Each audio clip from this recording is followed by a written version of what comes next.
नमस्कार। आकाशवाणी से प्रस्तुत है समाचार प्रभात।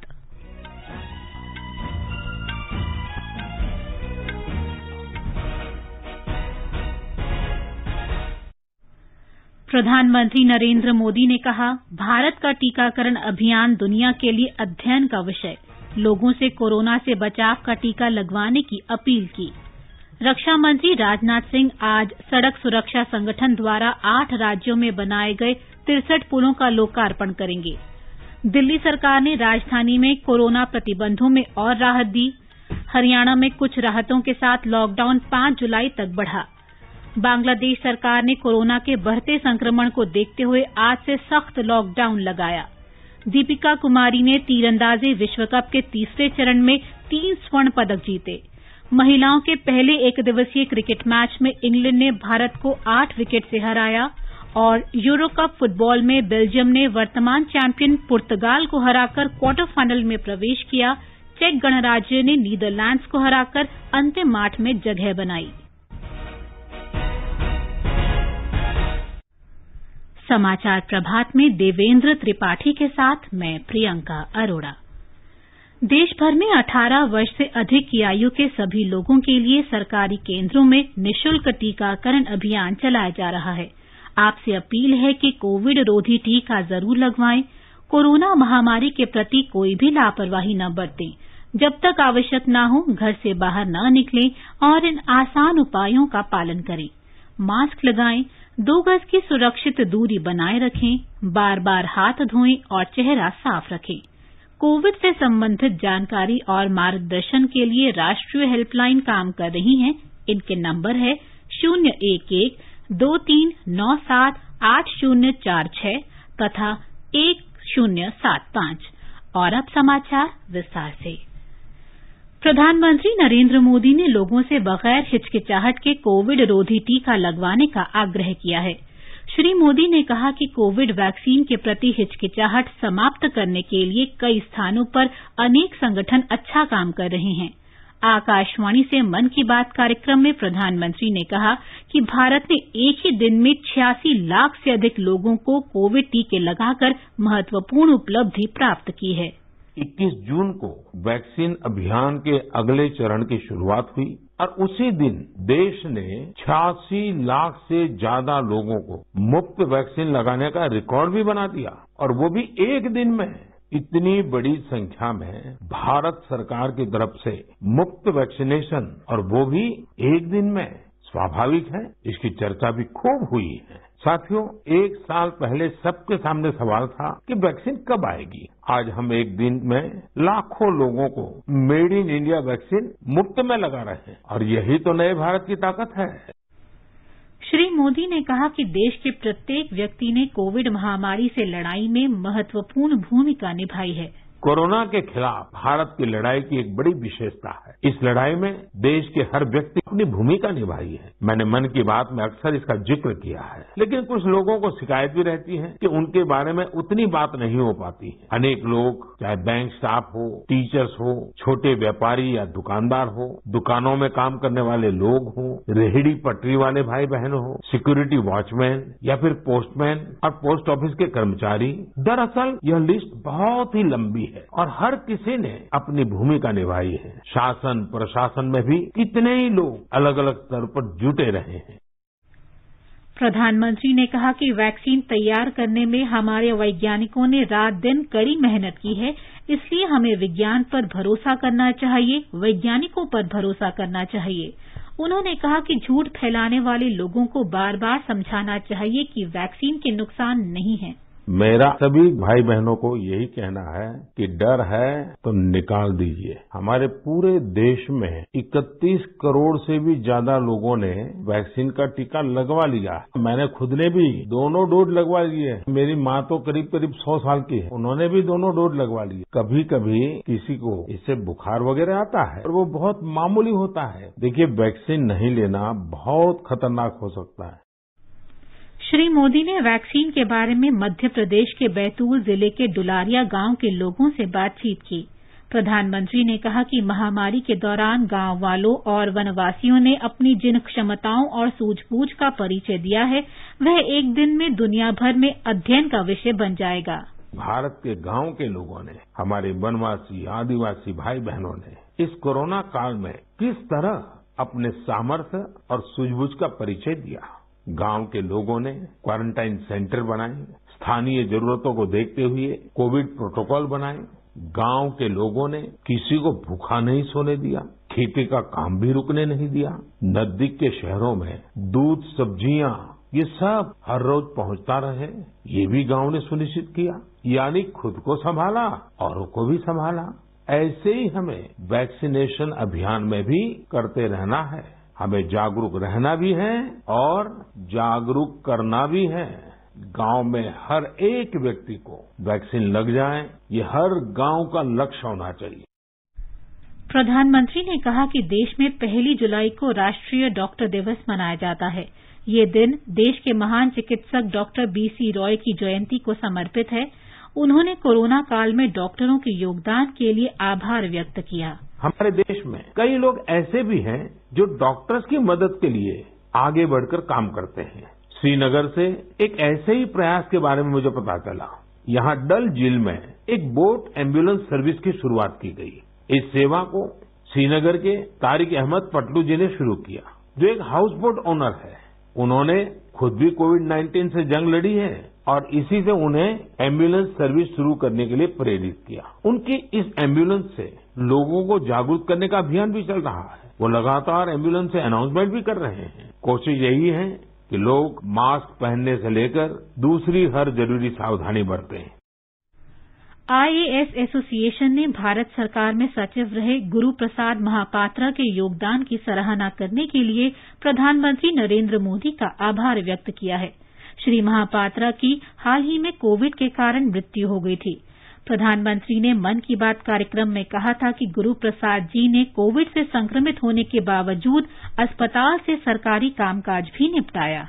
गुरु प्रसाद जी को कोरोना हो गया था। वो अस्पताल में भर्ती थे और अपना कर्तव्य भी निभा रहे थे। देश में ऑक्सीजन का उत्पादन बढ़े, दूर सुदूर इलाकों तक ऑक्सीजन पहुंचे, इसके लिए उन्होंने दिन रात काम किया। एक साथ कई मोर्चों पर वो लड़ते रहे। बीमारी के दौरान उन्होंने काम करना बंद नहीं किया। मना करने के बाद भी वो जीत करके ऑक्सीजन पर होने वाली वीडियो कॉन्फ्रेंस में भी शामिल हो जाते थे। देशवासियों की इतनी चिंता थी उन्हें, वो अस्पताल के बेड पर खुद की परवाह किए बिना देश के लोगों तक ऑक्सीजन पहुंचाने के लिए इंतजाम में जुटे रहे। हम सबके लिए दुखद है कि इस कर्मयोगी को भी देश ने खो दिया है। कोरोना ने उन्हें हमसे छीन लिया है। ऐसे अनगिनत लोग हैं जिनकी चर्चा कभी हो नहीं पाई। ऐसे हर व्यक्ति को हमारी श्रद्धांजलि यही होगी कि हम कोविड प्रोटोकॉल का पूरी तरह पालन करें।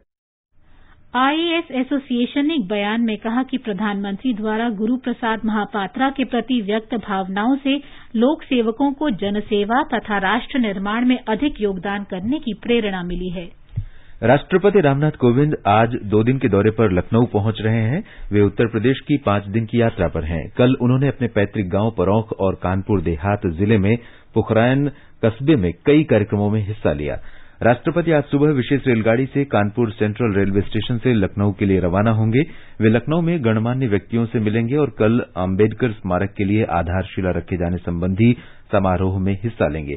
श्री रामनाथ कोविंद कल विशेष उड़ान से नई दिल्ली लौटेंगे।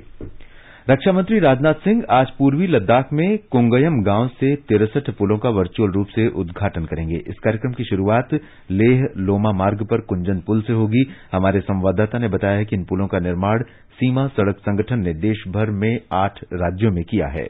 लद्दाख में अपने 3 दिवसीय यात्रा के दूसरे दिन रक्षा मंत्री राजनाथ सिंह ने एक क्लिक पर रिकॉर्ड संख्या में 63 पुलों का उद्घाटन करेंगे। पुलों में लद्दाख में 11, जम्मू कश्मीर में 4, हिमाचल प्रदेश में 3, उत्तराखंड में 6, सिक्किम में 8, अरुणाचल में 29 और नागालैंड और मणिपुर में 1-1 है। रिकॉर्ड संख्या में पुलों के उद्घाटन कार्यक्रमों के बारे में बीआरओ के महानिदेशक लेफ्टिनेंट जनरल राजीव चौधरी ने कहा, He is also will be giving 19,000 winter jackets to our laborers across the northern borders who are deployed in super high altitude and high altitude areas. He has also been instrumental in sanctioning the rations for our employees as similar to army. And we also utilize air effort to evacuate our casualties, move our people to remote areas. We also give them best of the medical facilities. इन पुलों के निर्माण में BRO ने नवीनतम तकनीकों को इस्तेमाल किया। ये क्लास 70 ब्रिज है और टैंकों और अन्य भारी वाहनों की आवाजाही का भार सहन कर सकते हैं। ये पुल न केवल सशस्त्र बलों के त्वरित पहुंच के लिए ही नहीं, बल्कि सीमावर्ती गांवों में रहने वाले लोगों के लिए भी सुविधा प्रदान करते हैं। आकाशवाणी समाचार के लिए लेह से रमेश चंद्रा। ये समाचार आकाशवाणी से प्रसारित किए जा रहे हैं।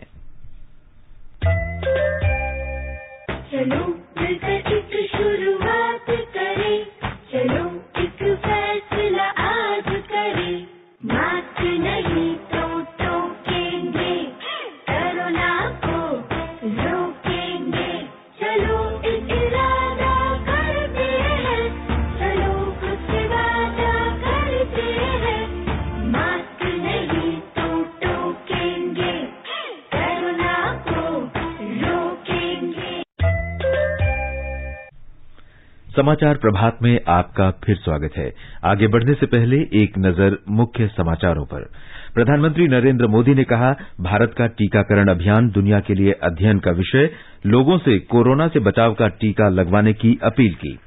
रक्षा मंत्री राजनाथ सिंह आज सड़क सुरक्षा संगठन द्वारा 8 राज्यों में बनाए गए 63 पुलों का लोकार्पण करेंगे। दिल्ली सरकार ने राजधानी में कोरोना प्रतिबंधों में और राहत दी। हरियाणा में कुछ राहतों के साथ लॉकडाउन 5 जुलाई तक बढ़ा। बांग्लादेश सरकार ने कोरोना के बढ़ते संक्रमण को देखते हुए आज से सख्त लॉकडाउन लगाया। दीपिका कुमारी ने तीरंदाजी विश्व कप के तीसरे चरण में 3 स्वर्ण पदक जीते। महिलाओं के पहले एक दिवसीय क्रिकेट मैच में इंग्लैंड ने भारत को 8 विकेट से हराया और यूरो कप फुटबॉल में बेल्जियम ने वर्तमान चैंपियन पुर्तगाल को हराकर क्वार्टर फाइनल में प्रवेश किया। चेक गणराज्य ने नीदरलैंड्स को हराकर अंतिम 8 में जगह बनाई। कोविड महामारी के दौरान लोगों की सुविधा के लिए बनाई गई राष्ट्रीय स्तर पर कई हेल्पलाइन काम कर रही हैं। सूचना और प्रसारण मंत्रालय इस बारे में लोगों में जागरूकता बढ़ा रहा है। हेल्पलाइन नंबर इस प्रकार से हैं। कोविड संबंधी सवालों के जवाब देने के लिए स्वास्थ्य और परिवार कल्याण मंत्रालय की हेल्पलाइन है 1075। महिला और बाल विकास मंत्रालय की चाइल्ड हेल्पलाइन है 1098। वरिष्ठ नागरिकों के लिए सामाजिक न्याय और अधिकारिता मंत्रालय का हेल्पलाइन नंबर है 14567। मनोवैज्ञानिक सहायता के लिए राष्ट्रीय मानसिक स्वास्थ्य और तंत्रिका विज्ञान संस्थान निमहांस का नंबर है 0804110007। आयुष कोविड परामर्श हेल्पलाइन नंबर है 14443 और माई गव व्हाट्सएप हेल्प डेस्क नंबर है 9013151515। देश में कोविड मरीजों की संख्या घटकर 5,86,403 रह गई है। कोरोना से स्वस्थ हुए लोगों की संख्या 2,92,51,000 से अधिक हो गई है। पिछले 1.5 महीने से रोजाना स्वस्थ हो रहे लोगों की संख्या संक्रमित लोगों की दैनिक संख्या से अधिक दर्ज की जा रही है। संक्रमण से स्वस्थ होने की दर बढ़कर 96.75% हो गई है। इस बीच देश में पिछले 24 घंटे में 64,25,000 से अधिक कोविड टीके लगाए गए। अब तक 32,17,00,000 से अधिक टीके लगाए जा चुके हैं। दिल्ली में कोविड रोगियों की संख्या में कमी को देखते हुए प्रतिबंधों में और छूट देने का फैसला किया गया है।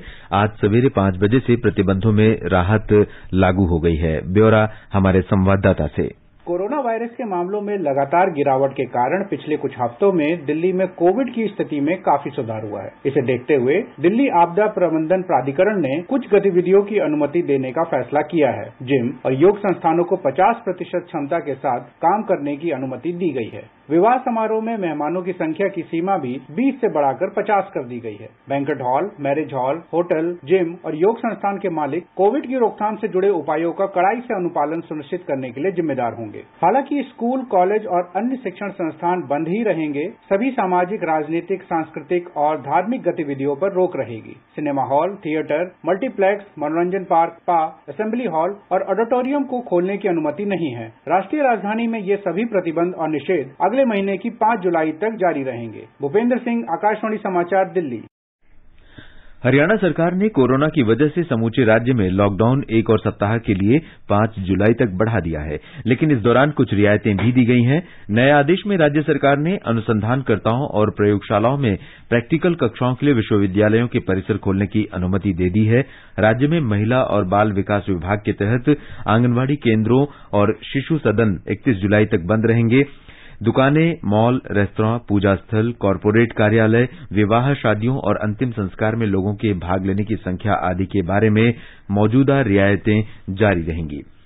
महाराष्ट्र में कोविड के 9,974 नए मामले सामने आए हैं, जबकि संक्रमण से 143 लोगों की मौत हो गई है। राज्य में सक्रिय मामलों की संख्या 1,22,292 है। 8,562 मरीजों को पूरी तरह स्वस्थ होने के बाद छुट्टी दी गई। इस बीच मुंबई में कोरोना संक्रमण के 746 नए मामले दर्ज किए गए, जबकि 13 मरीजों की मौत हुई। 1,295 मरीजों को स्वस्थ होने के बाद छुट्टी दी गई। मुंबई में सक्रिय मामलों की संख्या इस समय 8,580 है। छत्तीसगढ़ में अब गांवों में भी प्राइवेट अस्पताल खोले जाएंगे। राज्य सरकार ने इस काम के लिए निजी क्षेत्र को अनुदान देने का निर्णय लिया है। एक रिपोर्ट। छत्तीसगढ़ के मुख्यमंत्री भूपेश बघेल ने ग्रामीण क्षेत्रों में स्वास्थ्य सुविधाओं को और मजबूती प्रदान करने के लिए निजी क्षेत्र का सहयोग लेने के लिए कहा है। मुख्यमंत्री ने कहा है कि ग्रामीण इलाकों में विशेषज्ञ डॉक्टरों की सेवाएं उपलब्ध हो सकें, इसके लिए सभी शासकीय अस्पतालों में स्वास्थ्य सेवाओं के विस्तार के साथ ही स्वास्थ्य अधोसंरचना के निर्माण में निजी क्षेत्र का भी सहयोग लिया जाएगा। मुख्यमंत्री ने उद्योग विभाग को अगले 10 दिनों में इसके लिए कार्य योजना तैयार करने के निर्देश दिए हैं। मुख्यमंत्री ने कहा है कि ग्रामीण क्षेत्रों में स्वास्थ्य अधोसंरचना को मजबूत बनाने के लिए निजी क्षेत्र को अनुदान भी दिया जाएगा। विकल्प शुक्ला, आकाशवाणी समाचार, रायपुर। बिहार के शिक्षा मंत्री विजय कुमार चौधरी ने कहा है कि कोविड संक्रमण की स्थिति में लगातार सुधार के पश्चात ही 6 जुलाई के बाद से राज्य के शिक्षा संस्थानों को चरणबद्ध तरीके से खोला जाएगा। पहले चरण में विश्वविद्यालयों और महाविद्यालयों में कोविड मानकों का पालन करते हुए ऑफलाइन कक्षाएं शुरू की जाएंगी। दूसरे चरण में 9वीं से 12वीं कक्षा तक स्कूल तथा कोचिंग संस्थान खोले जाएंगे। माध्यमिक और प्राथमिक विद्यालय तीसरे चरण में खुलेंगे। शिक्षा मंत्री ने कहा कि अभिभावकों की सहमति के बाद से ही 50% उपस्थिति के साथ एक दिन छोड़कर कक्षाएं शुरू की जाएंगी। झारखंड में राज्य शिक्षा विभाग आकाशवाणी और दूरदर्शन के साथ मिलकर पहली से लेकर 12वीं कक्षा तक के विद्यार्थियों के लिए आज से ऑडियो और वीडियो व्याख्यान प्रसारित करेगा। अधिक से अधिक छात्रों तक पहुंचने के उद्देश्य से स्कूली शिक्षा विभाग ने आकाशवाणी और दूरदर्शन के साथ अनुबंध किया है। आकाशवाणी के रांची, जमशेदपुर, चाईबासा, हजारीबाग और डाल्टनगंज केंद्र अपने प्राथमिक चैनल से छात्रों के लिए सुबह और शाम 10-10 मिनट के व्याख्यान प्रसारित करेंगे, जबकि दूरदर्शन के क्षेत्रीय चैनल से विद्यार्थियों के लिए वीडियो लेक्चर प्रसारित किए जाएंगे। मणिपुर में केंद्रीय सशस्त्र पुलिस बल के 6 कर्मियों सहित 669 लोग कोरोना से संक्रमित पाए गए हैं। राज्य में संक्रमण दर 12.90% है। राज्य में संक्रमण से 16 लोगों की मृत्यु हो गई, जिससे संक्रमण से मरने वालों की कुल संख्या बढ़कर 1,124 हो गई है। इस बीच कोविड के 509 मरीज स्वस्थ हुए हैं। इसके साथ ही स्वस्थ होने की दर 89.78% है। उधर केरल में कोविड से संक्रमित होने की दर 10.49% है। राज्य में कल 62 लोगों की मृत्यु हुई। इसके साथ ही केरल में इस महामारी से मरने वालों की संख्या 879 हो गई है। इस बीच केरल सरकार ने लघु उद्योगों को कोविड महामारी से हुए नुकसान से उबारने के लिए 1,416 करोड़ रुपए के विशेष वित्तीय पैकेज का प्रस्ताव किया है। राज्य के उद्योग मंत्री पी राजीव ने सूक्ष्म, लघु और मध्यम उद्यम दिवस के अवसर पर इस पैकेज की घोषणा की। तमिलनाडु में कोविड से संक्रमित लोगों की संख्या में लगातार कमी आ रही है। राज्य के स्वास्थ्य बुलेटिन के अनुसार कल 5,127 लोगों में कोविड संक्रमण की पुष्टि हुई। कई महीनों के बाद कल मृतकों की संख्या में भी कमी आई। कोविड से कल 91 लोगों की मौत हुई। कोयम्बटूर और इरोड जिलों में 500 से अधिक लोगों में कोविड संक्रमण की पुष्टि हुई है, जबकि चेन्नई में 308 लोगों में कोविड संक्रमण पाया गया। 20 जिलों में संक्रमित व्यक्तियों की संख्या 100 से भी कम दर्ज की गई। दिल्ली के राम मनोहर लोहिया अस्पताल के प्रोफेसर डॉक्टर A.K. वार्ष्णेय ने कहा है कि डेल्टा प्लस कोविड का नया वेरिएंट है तथा इसके और कई वेरिएंट हो सकते हैं। आकाशवाणी के कोरोना जागरूकता कार्यक्रम में डॉक्टर A.K. वार्ष्णेय ने कहा कि हम सभी को कोविड के किसी भी वेरिएंट से बचाव के लिए सावधानियां बरतनी होंगी। कि देखिए वायरस के वेरिएंट आते रहते हैं, लेकिन बचाव का दो तरीके हैं। एक तो ये होता है कि जिन लोगों को वैक्सीन उपलब्ध है और जो उसके लिए एलिजिबल हैं वो तुरंत अपना वैक्सीनेशन कराएं, और दूसरे वैक्सीनेशन चाहे आपने कराया हुआ है या नहीं कराया हो। हम बार बार कहते हैं कोविड एप्रोप्रिएट बिहेवियर। आप जब भी घर के बाहर निकलते हैं, किसी भी कार्य के लिए निकलते हैं, तो बाहर जरूरी है कि एक अच्छा मास्क लगाएं। आप N95 अफोर्ड कर सकते हैं वो लगाएं, नहीं तो डबल मास्क लगा के जाएं। डॉक्टर वार्ष्णेय ने कहा कि सभी को बिना किसी भ्रम के जल्दी ही कोविड रोधी टीका लगवाना चाहिए।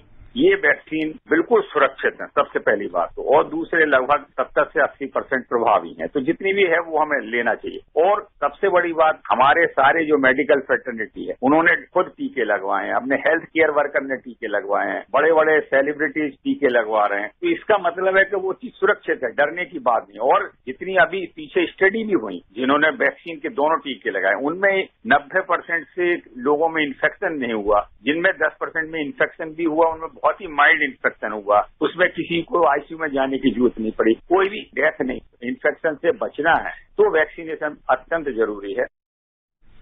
बांग्लादेश सरकार ने कोविड संक्रमण में तेजी से बढ़ोतरी को देखते हुए देश में आज से कड़े लॉकडाउन की घोषणा की है। हमारे संवाददाता ने बताया है कि पिछले कुछ हफ्तों में बांग्लादेश में कोविड संक्रमण में तेजी से बढ़ोतरी दर्ज की गई है। बांग्लादेश में कोरोना संक्रमण की स्थिति गंभीर बनी हुई है। रविवार को देश में 119 लोगों की कोरोना संक्रमण से मौत हुई, जो पिछले साल से लेकर आज तक एक दिन में हुई मौतों की सबसे बड़ी संख्या है।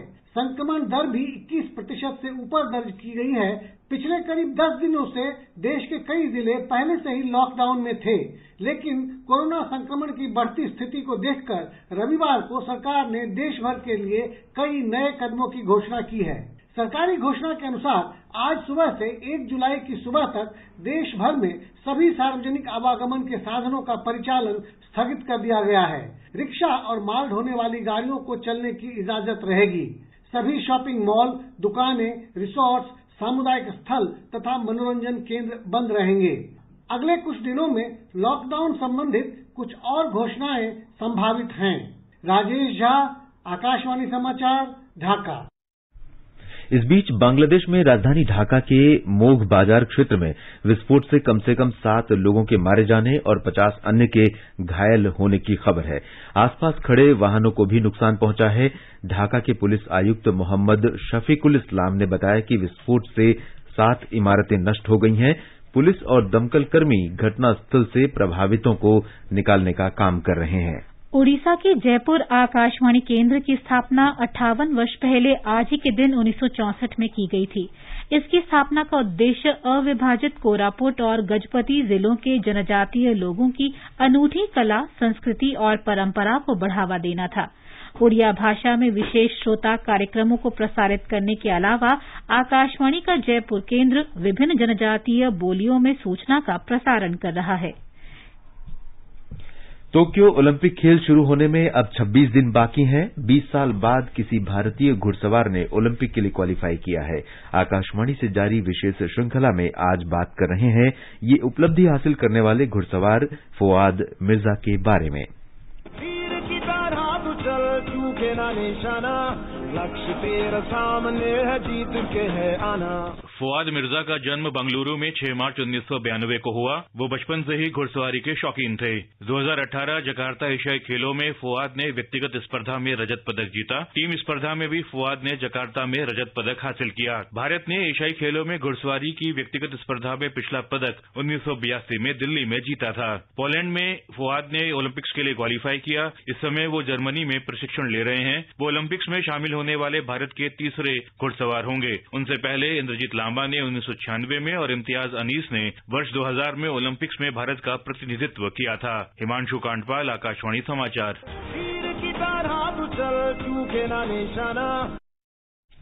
तीरंदाजी में भारत की दीपिका कुमारी ने विश्व कप के तीसरे चरण में एक दिन में 3 स्वर्ण पदक जीतकर हैट्रिक लगाई है।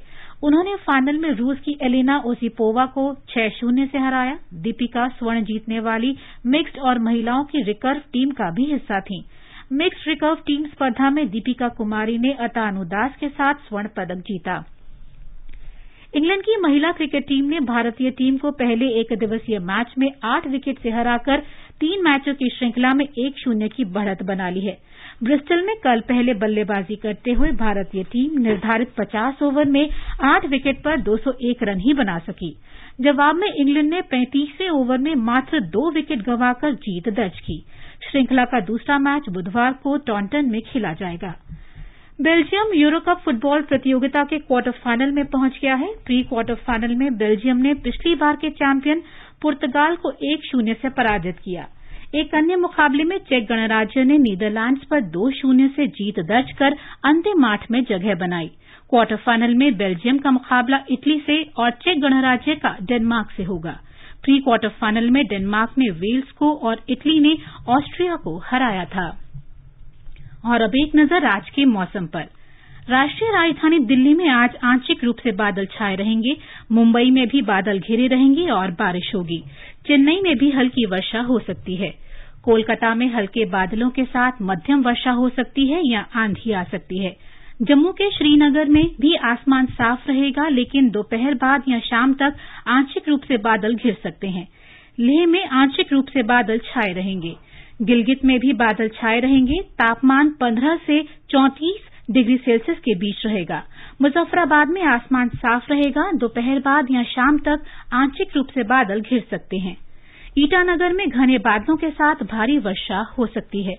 न्यूनतम तापमान 22 डिग्री सेल्सियस दर्ज किया गया। अधिकतम तापमान 30 डिग्री सेल्सियस के आसपास रहने की संभावना है। कोहिमा में बादल छाए रहेंगे और मध्यम वर्षा होने की संभावना है। इम्फाल में भी बादल छाए रहेंगे और मध्यम वर्षा हो सकती है।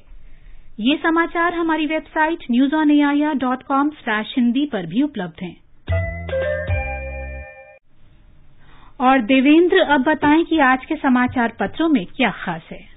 जी प्रियंका, आकाशवाणी से मन की बात में प्रधानमंत्री नरेंद्र मोदी के संबोधन को अखबारों ने प्रमुखता दी है। अमर उजाला ने कोरोना टीकाकरण को लेकर प्रधानमंत्री की अपील प्रकाशित की है।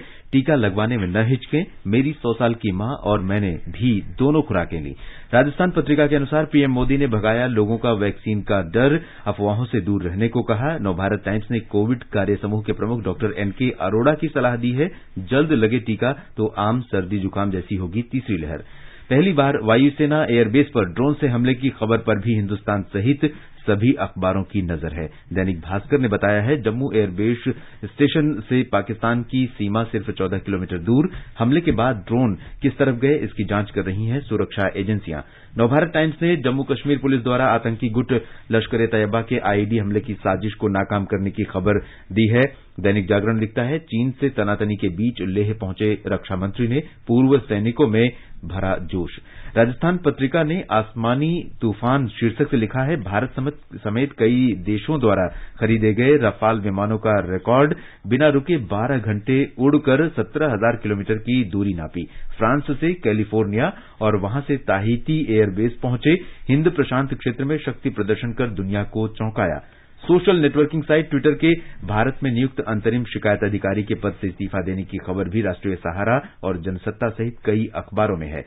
हरी भूमि की खबर है, केंद्र के कोविन वेब पोर्टल के जरिए टीकाकरण प्रमाण पत्र को पासपोर्ट से लिंक कराने की सुविधा दी जा रही है। अब अपने टीकाकरण प्रमाण पत्र से अपना पासपोर्ट नंबर अपडेट कर सकते हैं। लोक सत्य की सुर्खी है, निजी कंपनियां कर सकेंगी रॉकेट लॉन्च, तमिलनाडु में बनेगा नया स्पेसपोर्ट। भारतीय अंतरिक्ष अनुसंधान संगठन ने प्राइवेट कंपनियों को लॉन्च पैड बनाने का दिया न्यौता। अमरनाथ की पवित्र गुफा से आरती का आज से सीधा प्रसारण। दैनिक जागरण ने लिखा है, श्रद्धालु सुबह शाम श्री अमरनाथ जी की वेबसाइट ऐप पर आरती का सीधा प्रसारण देख सकेंगे। और अंत में मुख्य समाचार एक बार फिर। प्रधानमंत्री नरेंद्र मोदी ने कहा, भारत का टीकाकरण अभियान दुनिया के लिए अध्ययन का विषय, लोगों से कोरोना से बचाव का टीका लगवाने की अपील की। रक्षा मंत्री राजनाथ सिंह आज सड़क सुरक्षा संगठन द्वारा 8 राज्यों में बनाए गए 63 पुलों का लोकार्पण करेंगे। दिल्ली सरकार ने राजधानी में कोरोना प्रतिबंधों में और राहत दी। हरियाणा में कुछ राहतों के साथ लॉकडाउन 5 जुलाई तक बढ़ा। बांग्लादेश सरकार ने कोरोना के बढ़ते संक्रमण को देखते हुए आज से सख्त लॉकडाउन लगाया। दीपिका कुमारी ने तीरंदाजी विश्व कप के तीसरे चरण में 3 स्वर्ण पदक जीते। महिलाओं के पहले एक दिवसीय क्रिकेट मैच में इंग्लैंड ने भारत को 8 विकेट से हराया और यूरो कप फुटबॉल में बेल्जियम ने वर्तमान चैंपियन पुर्तगाल को हराकर क्वार्टर फाइनल में प्रवेश किया। चेक गणराज्य ने नीदरलैंड्स को हराकर अंतिम 8 में जगह बनाई। इसके साथ ही समाचार प्रभात का ये अंक समाप्त हुआ। नमस्कार।